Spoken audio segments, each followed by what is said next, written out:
Jadi kenapa ni cik kempek kat ni?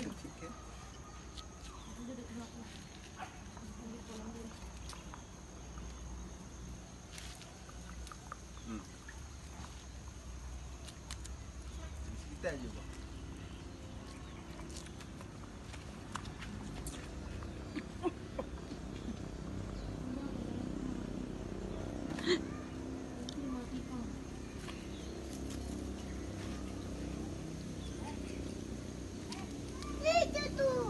Ikan apa ni?